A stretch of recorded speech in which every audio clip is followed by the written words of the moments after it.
Hey guys, welcome to the new episode of La Coscienza di Leo. Tonight I'm here to announce one of my best friends from the rolling lands of Norway, Äsleik Kapstad. A pleasure to be here. Thank you, Leonardo, for hosting me. It's very nice. Right now we're in his house and he has made some pizza for us. And we've had some salad, really nice. We've taken a nice walk outside. So we're just chilling here and we'll have some questions and we're going to chill and just have fun and talk about And improve things. our English as well. Yes, improve our English as well. That's very important, in today's world. Yes. So to start, I would like to understand how you describe yourself in few words. Like, do you have any peculiar features that you know for sure that describe your inner self? Well, yes, I would say I have some peculiar features. So one of them is probably that I get very easily obsessed with things, or that I work very hard on some things after I get very interested in them. The second peculiar feature about me is that I can be very eccentric sometimes, and Leonardo knows that because he has worked with me in a museum, and after spending so many hours together in a museum, he has come to know one of my more humoristic sides, I would say. Yeah. Do you think this humoristic side pop-ups more in difficult moments, so it try to help you to overcome these difficulties, or do you feel that like humoristic also describe most of your day, most of your routine? Well, normally I am more of a quiet person, so it's not that it's quite common throughout my day, but I always enjoy meeting new people and like an opportunity to meet a new person. I also find opportunity to create something cool, be a bit more humoristic and not be so doing the boring greetings and all that. So yes, and it's also something that occurs when I'm tired or when I'm just bored, because then I just don't my willpower is not as strong as before, and I just let everything that pops up in my mind just play out in the real world. So yeah. And in this aspect I feel really connected to you, because I feel that I overcome this difficulty the same way. So when I'm bored, I just let my mind blow, and Yeah, true. like I try to disconnect from reality to just maybe Yeah. try to make the time go faster or something like this. Yeah, true. So now I think also from another point of view, so like maybe for a customer of the museum or a colleague, to see us each both of us just like blabbling around and yeah. like, making sound would be very interesting experience. Probably. Yeah. It's something that I haven't experienced before, to be honest. And it's very nice, to have someone you can just joke around with the customers. It's not something that occurs all the time. And how come that we are here together in Berlin? What did you push to going out from your comfort zone, from your home town, to come to Germany and here in Berlin?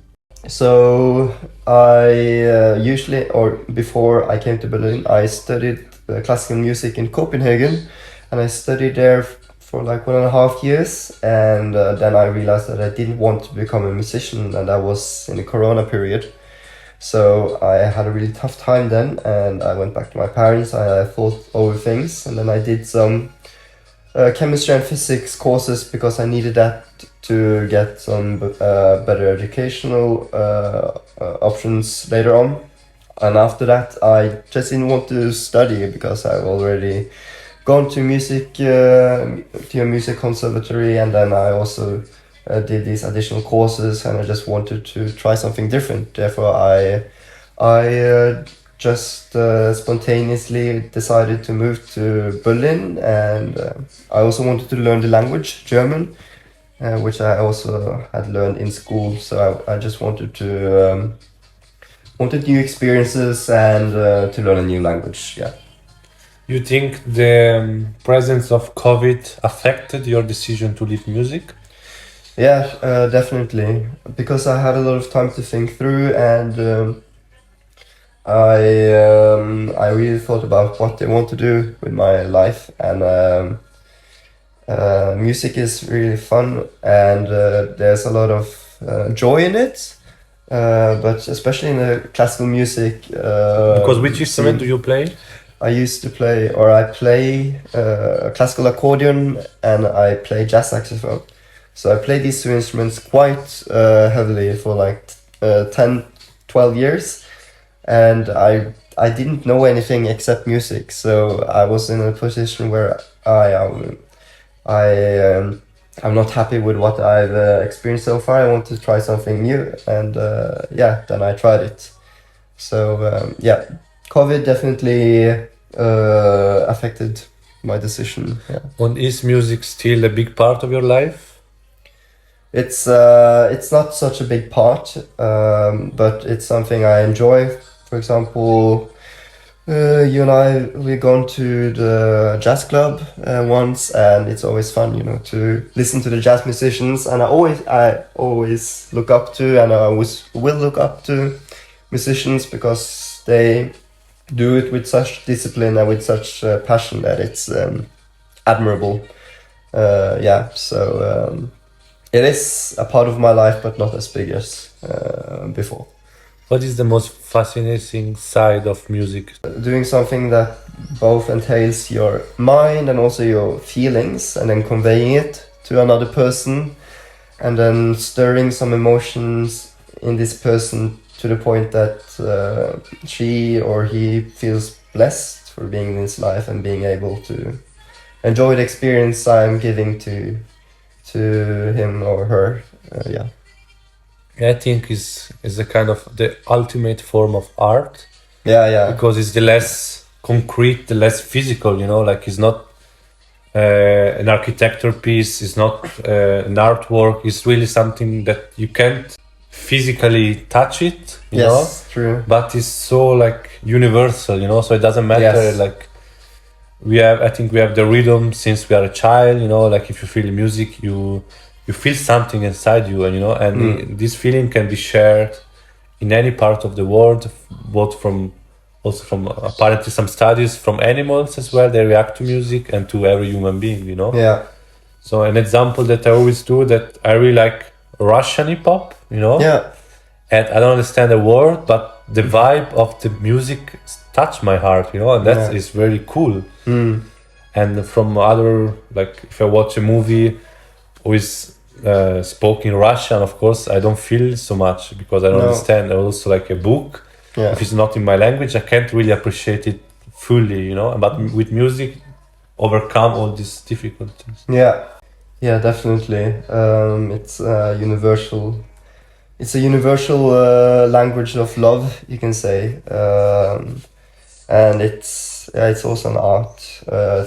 It's a very pure art form, because it's not something you can put a price label on. For some people, it may be something extremely valuable. For some others, it may not be their vibe, and also that with vibe that it also has to like, if I can say, oh, that's my vibe, or that's not my vibe. It's very intangible if it's your vibe or not. So it's not something you can put words on. Yeah. What's your philosophy of life? Do you have one? Philosophy of life. Like a way of living? Yeah, I have one. I think it's a bit nihilistic. I don't think that there is any inherent meaning to life, but that we create one. Yeah, I don't think there is anything of value, actually. I don't think there is anything with inherent value. I don't think anything is sacred. But I feel like whatever we put our minds to, or whatever we focus on, or whatever is valuable to you, is what's meaningful. And yes, and it's not objectively meaningful. For example, a jar of peanut butter can have a different meaning to different people. To a person who is allergic to peanut butter, it may spell death for him or her, Yeah, but for yeah. another person it's not. So it's like we label things meaningful or meaningless, depending on our survival as well. And I'm talking about survival not just in a physical sense, I'm also talking about in a metaphysical sense, like of our identity. For example, if I say I am a scientist and I say that my identity is finding truths of life, for example. So in order for that identity of the truth seeker of scientific truths to procure, I have to maintain that finding scientific truths about life is objectively meaningful, and that it's worth pursuing. And what is meaningful for you?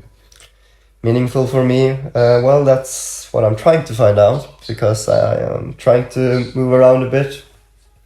But my preliminary or my conclusion so far is that I at least want to make people experience the joy of living, and that they also, I want them to at least feel that there's something precious. And do you think traveling will help you to pursue your purpose?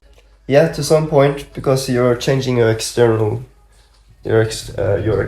surroundings, and you put yourself in a position where you meet people you wouldn't meet, and you meet situations, or you get into situations which would not happen, and then you explore yourself in cooperation and in tandem with these situations, and then you find new sides by yourself, and then you can maybe take these experiences in, and then try to create a more meaningful purpose, which is also incorporating more aspects of yourself. Yeah. But it's also the problem, the paradox of choice. The more choice you have, the more unhappy you feel, because you feel like, oh, I could have gone for that other. I don't know what would happen if I went for that other option. Yeah. So you think it's better to try to do something and then realize that it was the wrong choice than to not take a choice at all, right? Well, not taking a choice is taking a choice as well. So I feel like you have to at least be very conscious. So if you say, I don't take a choice, then you have to at least say to yourself that, yes, my choice is not taking a choice, because if you don't take a choice, then probably become quite bitter, because you don't admit that you had a choice, and then you said that the outside world forced you to do this or that. So I feel like all of us has a choice, but it's but of course, like the external world plays Big role. Big role, of course, and but in the end, we all have a choice in how we react to what is cast upon us. Were you always like this, or do you feel that there was a process in the last maybe 5 years that you took part of it and it made you realize this aspect of your life? Or since you were a child, you were already dreaming and kind of thinking, what makes me happy? What is the good things to do? Well, well, when I was a child, I didn't think about what would make me happy or not, but indirectly I thought about it, because I pursued things that I thought would make me happy. So the question of would this make me happy was in there, but I didn't think about it. I just pursued what I thought I wanted. And now, as you grow older, you make a more conscious choice about it. You say that you don't just blindly go after the sugar, for example, because it makes you happy, or you don't blindly go after this or that. And that's also a sign of maturity, I think, because I would say a mature person, he he may become enticed by, I don't know, a new girlfriend, a new job, or a new place to live, or more money. But a more mature person will ask himself, is that going to make me really happy? And then he thinks about it before he makes a conscious choice about it. So I think with age, you think more about what will make you happy and stuff. Yeah. So what do you think is the most similarities and differences between your life in Norway and your life here in Berlin? Well, my life in Norway was very privileged. Privilege. Yeah, because the life here in Berlin, I had to kind of work for it all. So I had to learn the language, and then I had to get a job to pay the rent, and that it's only 2 sentences, but that in itself took a lot of time and it's a lot of effort.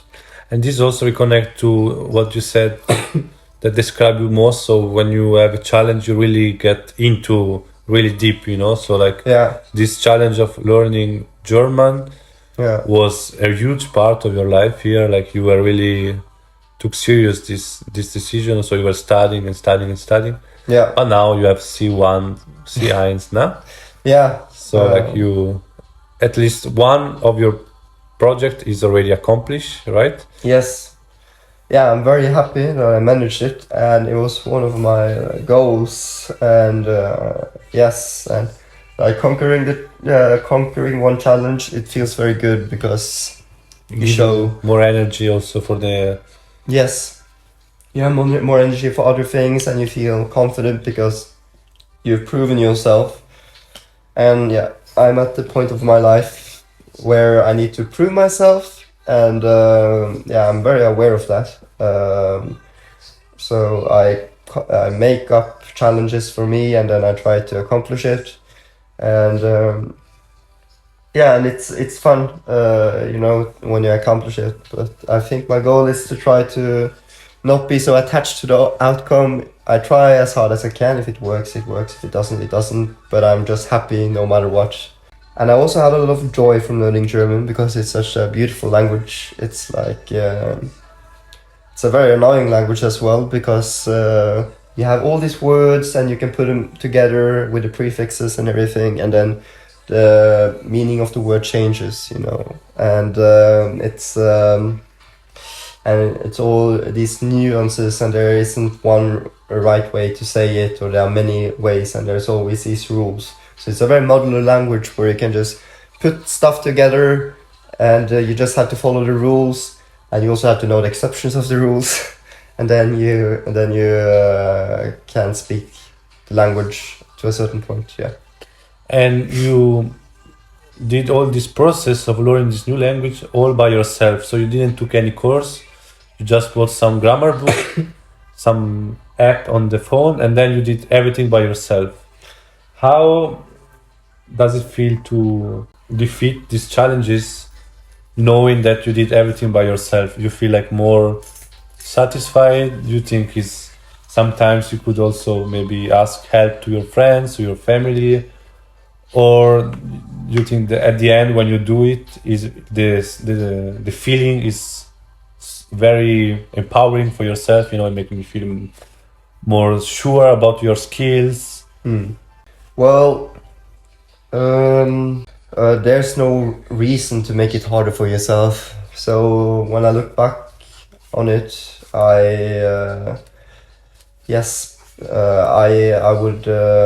would ask for more help, and I would try to find easier ways about it. You can't just work hard nowadays. You have to work smart to accomplish things.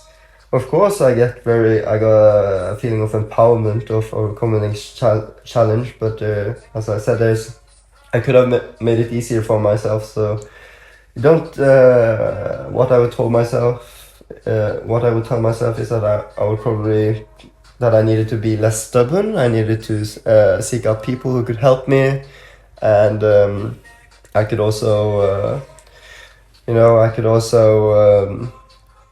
seek out teachers and stuff. But the problem was that I didn't have any money to go to courses.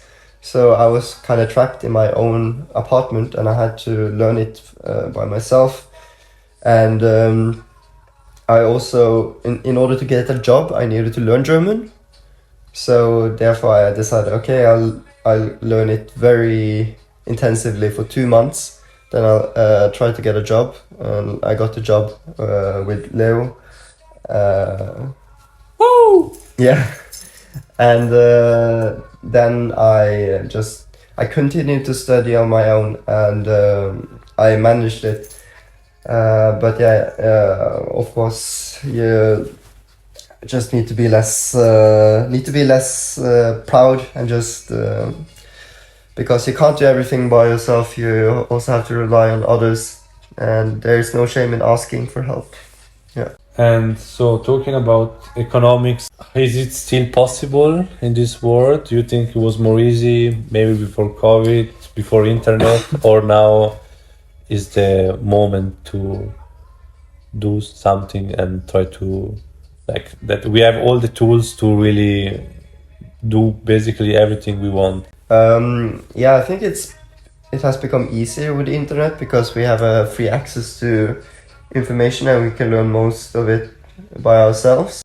But I feel like it's very hard for you can also think about it this way, because everybody has the tools to get better and to learn their craft. The competition gets stronger, the competition gets more fierce, and then you don't have as much edge as before.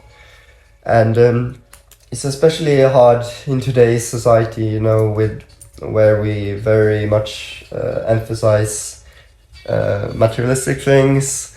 We don't pay much for artistic or abstract experiences mostly. And yes, mostly we pay for things that benefit us in either way in life.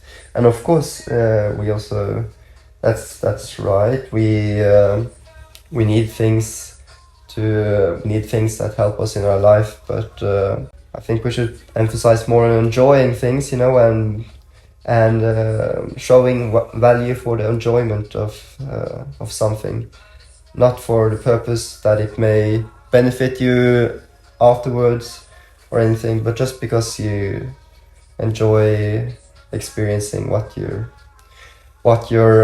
paying with monetary value. Yeah. I mean, I think that nowadays we have a lot of chances to connect. So like we don't have anymore the limit, you know, that if you are born in a certain place, Yeah. it would be very hard to leave that place, and also your like social life would be around that place, your future working life, family life would be in that direction. So now really with just one click we can speak with the other side of the world, like, and also find opportunities. Yeah. But still I feel that the most essential parts of life, so like find a place to stay, buy food, like this, they're really like still present, you know. Yes. And the availability of these things is getting low, more hard to get, and the price higher as well, maybe. Yeah. So it's always a kind of a balance between like, okay, you have a lot of chances, but it's not very like true that that you have access to most of them, you know. Yeah, true. Like we live in Berlin, and here in Berlin the housing not the most expensive, but there's a lot of demand for housing, so it's quite hard to find housing, and therefore you must be willing to pay high prices. And in order to find these apartments with higher prices, and you have to work more. And when you work more, you don't have so much time to work on your own projects and to realize your goals, and also and to enjoy Berlin. Yes, and to enjoy like the place where you travel to. And it's also like when you don't have an education, or when you're quite fresh, new, young, you come to this place where there's a lot of people there, and you just have to take the opportunity for whatever job you find. Yeah. And when you find, and these jobs tend to not be so spiritually fulfilling. They tend to drain you. So And they made you, like, as we said before this podcast, it creates a sort of circle, you know? yeah, it creates an evil circle. Because we had this colleague who come from Asia, and she has an education in science, right? Yeah, And then what happened when she came to Europe? Like, she tried to escape Asia to, like, from child marriage, Yeah. not really motivating living condition Yeah. like this, to come to Europe. And what she found here. well, it was. So she came to Berlin, and then she didn't know any German, so she had to take an English-speaking job at Amazon. It was a okay job, but when you work in order to pay the high rent, you don't have so much time left to learn the language, and the people at your workplace, they don't speak German, so you just end up speaking English, and then you can't find any high-paying jobs which require German because you can't learn German. And then she, in order to extend her visa, she just took a job that, no, she took an education in business just to be able to live here. And now she's more caught up in it while she has to work and she has to study. She doesn't have so much time to learn German, I think. And yeah, it's this cycle where you exchange your time for money, and then you don't in these low-paying jobs which are draining you, and then you don't have so much energy or time left to pursue. Try to reach a better level. Yes, so it's I feel like the places that are not so privileged in society, or the lower places, the hierarchies, it's very hard to get out of them because it's reinforcing itself. And then, like, for example, when you're higher up, when you, for example, have an education, when you speak the language, then it's quite easy to get the job experience, and then you use this job experience to get even better jobs, and then it's get exponentially better if you have a hold already. So yeah, it's a self-reinforcing cycle, and Do you think, are you escaping from that? I'm questioning myself, and I am lucky because I have parents home in Norway. I can just take a flight there, 1.5 hours, and then I can live there for free, and then I can think through things. I can save up some money, and then I can start an education, and I have parents then who can support me and stuff. But that's because they've built up a wealth. They've built up this house. This took like 50 years to maybe build this house and to pay the loan, and just so They came to Norway, your parents, or they were already living there? So my mom came to Norway. My father, he is a pensionist in Norway, so he's Norwegian. Yeah, my mom, she also had to learn the language and stuff, but it was a bit easier because she was living with my dad, and she could learn the language through that, and they also had one income on my dad's side. But the point is that I can afford to have a Norwegian, a really good education, because I've had this free education system for like 13 years, and I also have a house which I can live in, and I can just focus on anything I want to do for some months, and then relocate in my life. And even now I'm reaping benefits from it. For example, I wouldn't be able to get my other job now as a teacher or as a educator if I didn't have like 13 years of good Norwegian education in my backpack. It wouldn't be possible, and therefore I really don't believe that it's possible to just work your way up to the top of it is possible. I'm not saying that, but when successful people say that, okay, to people who are stuck in a vicious cycle, just work harder, just work your way up, they learn to appreciate the strongholds or the benefits they already had, and these benefits they grow exponentially after some time, and it's and yeah, I say it's even possible for the person who's completely at the street to work his way up, but to expect that from him, it's like it's not realistic. Like we have this successful person saying just work your way up, and says that maybe to a homeless person. Well, I don't. Yeah, it's possible for a homeless person to do it, but it's quite unrealistic.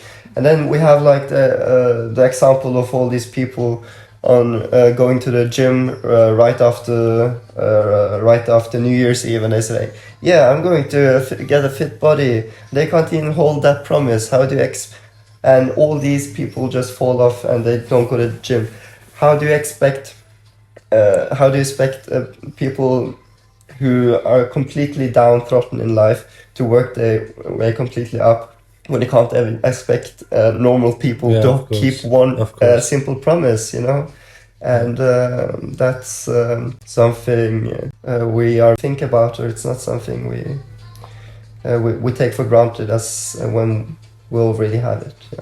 Do you like follow some kind of gurus to kind of motivate you, or like you get motivation from something else?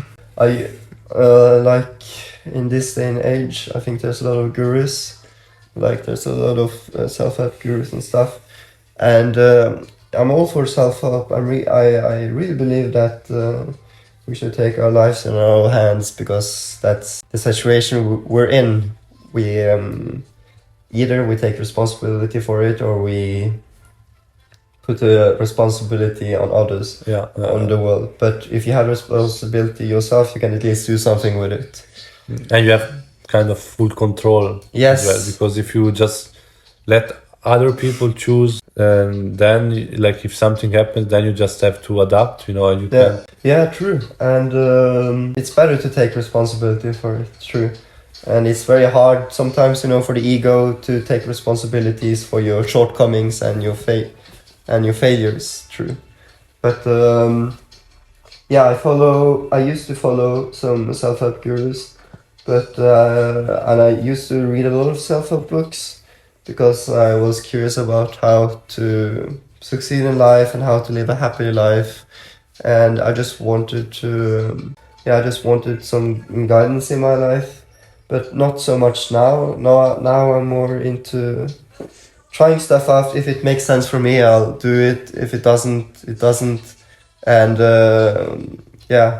of course. I always felt a little bit distant from that, because I don't understand like how, if they have kind of success, then they have a proof that their method works, you know, but I don't understand how this method can work for also like people that they don't know, you know. Yeah, true. They make like this kind of rules as laws, you know, that should work every time, but every person is different, you know. Every person has a different attitude to work, to life, you know. True. Every person has different backgrounds, so like that's why I feel that more empowered by like if I met a person physically, you know, and they speak, then I feel like okay, that could really help. I feel like the connection from like a video or a book, I don't feel like I'm a little bit suspicious about that, because I say like okay, it seems good, but you did this 20 years ago, maybe you did this 10 years ago, you were from USA, you know, like it can't be true every time, you know. True. And that's also the problem with mass media and mass marketing in general. So if you want to be a person who's good at marketing, you have to believe in the message yourself. So if I have this method, I succeeded, and then in order to market it, I have to believe in itself. But I know in my heart that it won't work for all people. But I have to believe in it. I have to sound very convincing that if you just do this, then it will work. The second thing is they have to make laws in order for a lot of people. they have to make it foolproof. They have to make it so easy that you can't make it can't go wrong. If you say, yeah, you can do this, but you can also do this, maybe if you think about it more that way, it's hard for people to follow, you know. And then people want clarity because they're seeking some advice and seeking ways to succeed and ways to live. So therefore, uncertainty is not so good when you're trying to convince people into buying their product. Of course. Yeah. And do you think this mass media phenomenon and guru phenomenon is kind of the new religion of West society? Yeah, definitely. Because I also think that all the church and the religion itself, you know, you always kind of get an answer to this, what will happen in the future, you know, like how should I behave? And I see kind of the same features like in this video, you know, if you behave like this, then you will get this. The same question, just in a different way of explaining. Yeah, true. Religion, back in the days, it was that time self-help. It was their way to make meaning of life and their way to find happiness and a way to lead life. Nowadays, we live in this society where religion has lost a lot of its meaning because we have these scientific truths that kind of they destroy or they make it hard for us to believe in anything that we can't measure through scientific methods. That's another topic for itself. I won't go into that. But because we live in this very pluralistic society, multicultural, we have a lot of these options to choose how to live and stuff. And then all these self-help gurus pop up and shows us how to live and how to lead a happy life, because we're lost in this bubble or in this cauldron of different meanings we can choose from. And how do you think you can raise your voice yourself from all over this ocean of noise, quantity of, you know, like creative people, all these people who try to speak loud their opinion like this? How can you like distinguish yourself from all these other people? Like I made this example, you know, tattoos, you know, like back in the days they were kind of a proof that you are kind of rebel, anti-conformist from society, you know. And now 90% of people has tattoos. All these people try to show their personality, to show their opinion like this. But doing that, then no one is special anymore. Do you feel that lost in that, or you think you can find a way to like keep your own integrity, you know, to not follow one of this group, or to be really yourself and confidence and like in your way, then special and different from the others? Okay, I can start with the first question. Would I have to stand out as an artist? So I think I read this book called Tribes. I don't know. Tribes. Yeah, I don't remember what the author's name is. But he talked about the gift economy. You have to create these small communities. So for example, if you're a tattoo artist, maybe you specialize in only doing one certain style of tattoo, and you don't expect all to like it, but you expect a small certain group to like it. So therefore, when you do that, you have this small certain group of people, and you find the niche. You find your niche basically, and they just love your stuff, so they're willing to pay a lot of money in order to get your work. Yeah. And I think that's a very nice way. You don't try to appeal to everyone. You try to appeal to a small group, and you don't think, okay, I'll do this to appeal to this group, but you do this because it feels very integral with your style. I like this one here, and these people also like it. So then I'll start with this niche, and they pay you a lot of money to see your work. So that's the first question. The second question was, well, I feel like we're always separated from the external world. We're always a product of our internal world and external world. So you're bound to follow some people around you. I think, or you're bound to be influenced by the people around you and the community around you. True. One needs to spend a lot of time alone and to contemplate what really feels true and what really feels good when you express yourself, you know. For example, if you feel good wearing these tattoos, do it. If you feel good about being non-binary, do it.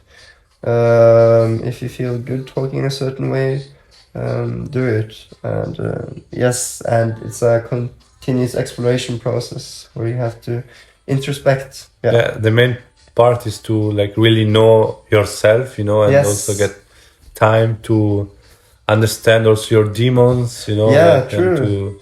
Yeah, and you can't shy away from your demons. There's also a part of you, you know. Yeah, and I think like in this age is very easy to just Yeah, we become quite lazy, you know. We just take in information. We never take time to think through it on ourselves, and we don't take time to experience what's happening right now.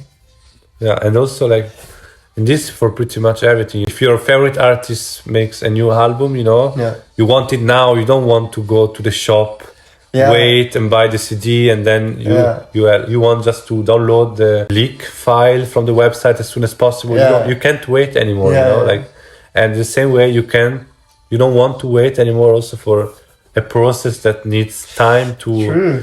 to improve. You know, you just want to reach all the solution Yeah. as soon as possible. You know? Yeah, it's like you're seeking for answers without trying to think of the answers yourself. And since you want ready-made solutions, you never take the time to develop them.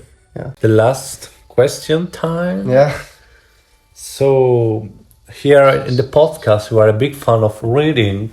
Oh yeah. So I would like to ask you the 3 books that change your life. You really feel connected to them. Yeah. Just a second. I have my iPad here. I just need to. So you are like Okay. an ebook reader more Yeah. than physical book. Why Yeah. so? Well, books, they weigh a lot, and when you're traveling around, you don't want to bring 70 books with you. That's too much. So that's why I use everything on the iPad. In which language do you read? I usually read in English all the time. So yeah, but I used to read some German books before too. Oh, okay. Yeah, Okay. and that was something different. Okay, so I think the first book is The Structure of Scientific Revolutions by Thomas Kuhn. Really made me question science and also made me realize how science is a subtle and subjective affair. The second is Why Materialism is Baloney. So it's by Bernardo Kastrup, and it's also about the metaphysics of the world and how he describes another metaphysics that is more in congruence with how we perceive our world. And the last one is maybe Labyrinths of Reason. It was a cool book because he came up with these riddles of reason and showed us the limits of reason. And in today's age, we think that we can reason ourselves to every answer in the universe, but there are some questions who can't be solved by reason, and that opened my eyes. Yeah. So for reading, you still like more kind of essays, scientific book, not novels. No, but I read sometimes autobiographies. For example, I read Mahatma Gandhi's last book. That was also something I enjoyed. Very interesting to see how he led a life and how we use self-punishment and starving and non-violent ways, and just his insistence on these methods to for the greater good. That was very admirable. Yeah. What is the difference between reading and learning from books, learning from practical? Well, I feel like reading is more passive. If you just read without studying it, it's more a passive way. It's like I don't remember it, like if I study, but it's in the back of my head, and it's always, I think it's always subconsciously affecting my decisions and my worldview and my reasons. So the more you read, the more the richer database or the richer source you can make your opinions from.